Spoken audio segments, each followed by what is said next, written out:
Welcome back to LBG Reviews. Today we'll be talking about Breath of the Wild, but before we get to that, be sure to like and subscribe if you enjoy my content. I really appreciate the amount of attention my content has been getting recently, but I noticed that a lot of you are not subscribed. The more people that subscribe, the more people that will see my content. The more people that see my content also means the more outreach my content will have, which means that I may have the resources eventually to make my content even better, of higher quality, and even eventually do a lot more with my content. I really enjoy making these videos, and it would mean a lot to me if more people would know. I really enjoy making these videos, and more support is always appreciated, although I am happy with where I am right now. So as I mentioned, this week we're talking about Breath of the Wild. The Legend of Zelda Breath of the Wild was released back in March 3rd, 2017.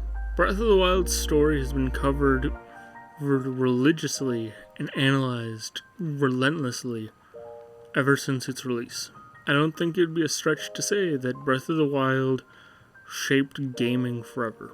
However, I still feel it important to discuss the game's story.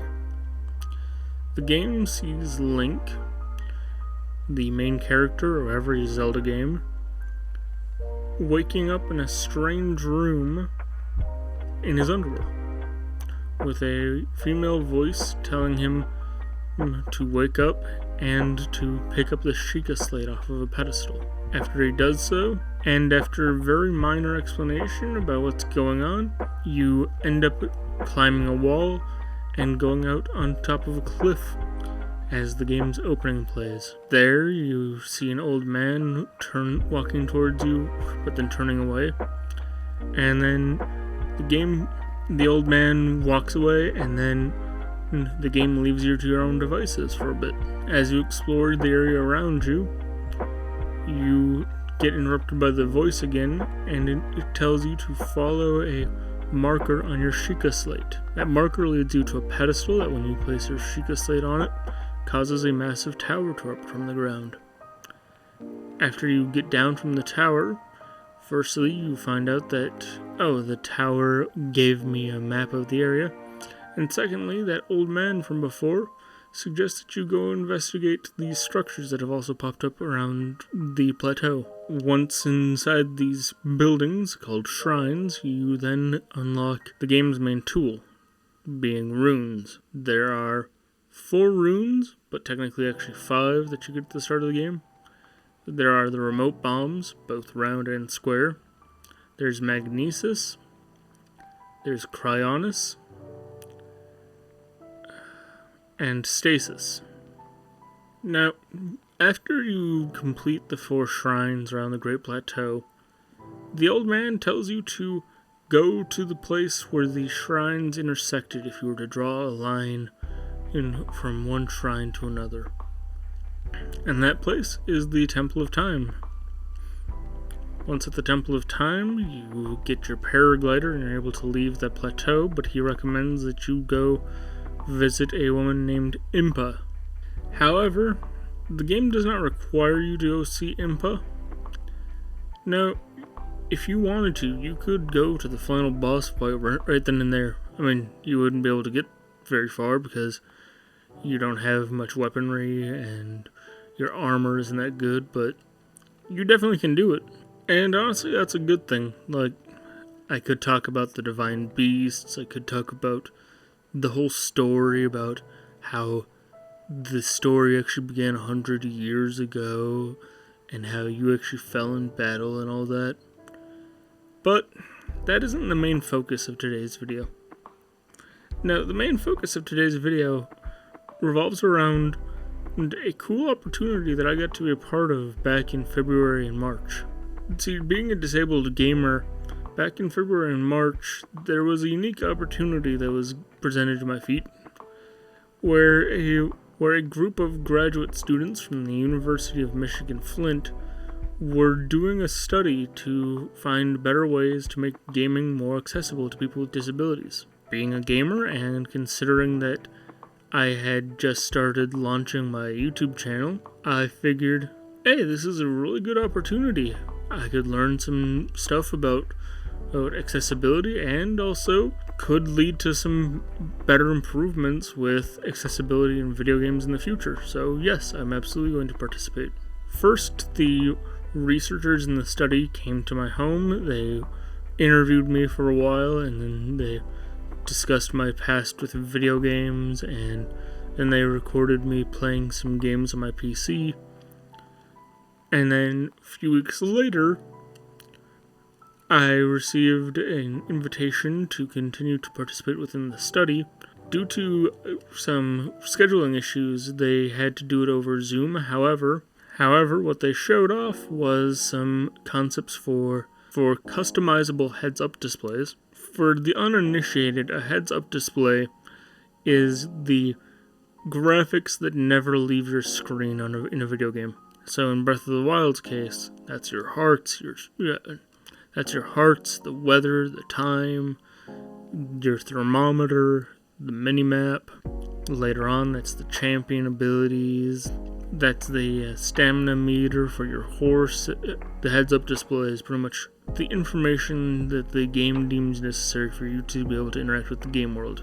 Alongside those options, they also showed off a few concepts that they had drafted up for customizability for the heads-up display, and they used Breath of the Wild as their template to do so. I will be showing images from that demonstration throughout the rest of the video, and whenever I'm not directly referring to it, or if I am in the middle of discussing it, I'll be using some background gameplay of me playing Breath of the Wild while I talk about it. In Breath of the Wild, you have two presets for your heads-up display. You have normal mode, which displays pretty much everything I just listed off, and you also have pro mode. Pro mode takes away your thermometer, the time of day, and the minimap, and leaves you with just your hearts. So the researchers in the study proposed the idea of, okay, what if you were able to create your own templates and presets for your heads-up displays? Like, you could add a black background to your hearts to make it easier to distinguish from the background. You could move stuff around. Let's say you've got tunnel vision problems. The minimap is no longer in the bottom right, it may be bottom center, so that way it's easier for you to see and look at with those issues in mind. And then they also showed off concepts for, like, you might be able to change the color of the minimap, so that way it's easier for you to distinguish what's going on in the minimap. They also tossed around the idea of maybe you could even name your presets, so that way, like, let's say in different settings in the game world, you're struggling with different aspects. So, like, let's say I'm journeying through the Hebra region at the moment, and for whatever reason, I'm just struggling with my interface. Okay, then I will create a preset that would benefit me for the Hebra region, and I could rename it to Hebra HUD. Now, before I continue, I would like to personally thank the accessibility gaming team from the University of Michigan Flint. Their study is currently ongoing, and they're working on finalizing it before they publish it. And when the study is finalized and published, I will leave a link to the study down below in the description. However, for now, I would simply like to thank the University of Michigan Accessible Gaming team, as it was a really fun time participating in their study. It was the first time that I'd ever done something like that. I thought that their concepts were really cool, and it's really cool to see some concepts that, like, you kind of have floating around in your head, like, what if the game did it like this? That might make things easier. It's really cool to see some of those concepts, like, in a visual form. I know that the accessibility gaming team appreciated my participation as well, especially in regards to these images I'm showing you now, because some of the members of their team had never played Breath of the Wild before, and they had asked me after I was done with the study, and when asking me questions, one of them had called out and said, would you mind letting me know how good of a job we did with this, because I've never really played Breath of the Wild, so I don't know how useful something like this would be. And I said, yes, like, I've spent over 200 hours in Breath of the Wild, and sometimes the heads-up display can be a little hard to look at times. Beyond what the University of Michigan Flint has provided me to show you guys, I do have some of my own concepts. As an example, In Breath of the Wild, you can change the temperature at which your temperature dial at the bottom right of the screen will display. You don't get to see the temperature that's displayed there. You just know it's Celsius or it's Fahrenheit. Now, thanks to people being able to break down Breath of the Wild as if it is some kind of Jenga tower, we do know the numbers for that, but I think that another HUD customization option would be to, rather than having that dial there, could be to have a number there, and the number could change colors depending on if you're too hot, if you're too cold, or if, normally, you would have been too cold or too hot, but you're wearing armor that has expanded that limit.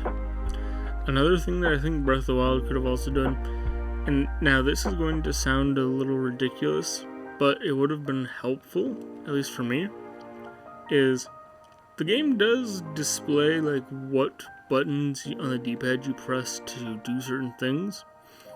However, I wish that it would have almost been more like Dark Souls, where you could see a image of what you currently had in your hands. As an example, it would be good to know, especially for me personally, where the aesthetics of the items cannot always tell me what items I'm currently using. So it would be good to know, I see an image of the eagle bow if I had the eagle bow on my back, and I could see I could see an image of the eagle bow with the right D-pad button on it, and underneath it, in smaller text, it would say eagle bow, so that way I would know, okay, I know that I've got the eagle bow equipped. I think that Breath of the Wild also could have done something a bit better with the Sheikah sensor. It's after you activate the Dueling Peaks tower, or actually your second tower after the Great Plateau, to where your Sheikah slate gets upgraded, so that way you can now find shrines a bit easier, because there are 120 of them throughout the entire game. And the sensor works fine, it'll beep at you if you're getting closer to a shrine, and it'll still beep at you if you're close but you're going in slightly wrong direction. However, honestly, I wish that it would have displayed a distance. Even if it was some made up unit for the game, it would have been nice knowing, yo, you're 200 units away from this shrine, or yo, you're 500 units away from this shrine. And honestly, that's all I've got to say about Breath of the Wild. Huge shout out to the accessibility gaming team again. I look forward to seeing the results of your study. It was, again, really fascinating to see. And apart from that, please be sure to like and subscribe. And for those of you wondering, yes, when this video comes out, Tears of the Kingdom has dropped. However, due to vacations and such, and not wanting to have to stress over it, I'm not going to be releasing a Tears of the Kingdom video at least until mid-June, maybe early July.